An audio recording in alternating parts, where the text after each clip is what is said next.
Hello friends, நம்ம இன்றைக்கி என்ன பார்க்க போகிறோன்னா மசாலா ஆம்லேட் பார்க்க போகிறோம். வழக்கமாக நம்ம வெங்காயம் மிளகா போட்டு தான் ஆம்லேட் பண்ணுவோம்.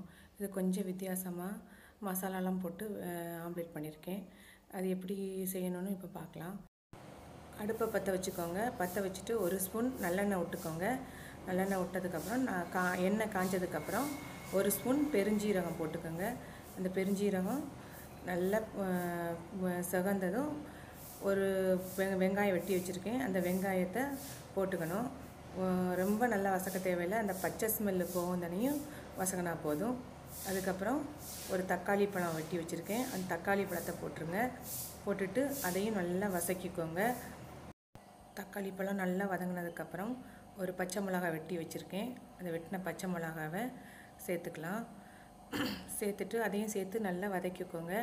பச்சை மிளகாய் நல்லா வதங்கினதுக்கப்புறம் ஒரு ஸ்பூன் மிளகாப்பொடி சேர்த்துக்கோங்க.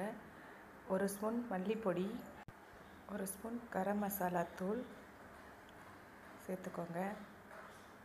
சேர்த்துட்டு நல்லா வதக்கிக்கணும். வதக்கிட்டு அதுக்கப்புறம் ஒரு ஸ்பூன் நல்ல மிளகு பொடி சேர்த்துக்கலாம். சேர்த்துட்டு அந்த பொடி பொடியாக வெட்டி வச்சுருக்க கொத்தமல்லி, கருவேப்பிலையை சேர்த்துக்கணும். கடைசியாக இஞ்சி பூண்டு விழுது சேர்த்துக்கலாம். சேர்த்துட்டு அதையும் நல்லா வதக்கிக்கிட்டு மசாலாவை தனியாக ரெடி பண்ணி வச்சுக்கலாம். அதுக்கப்புறம் எடுத்துக்கோங்க.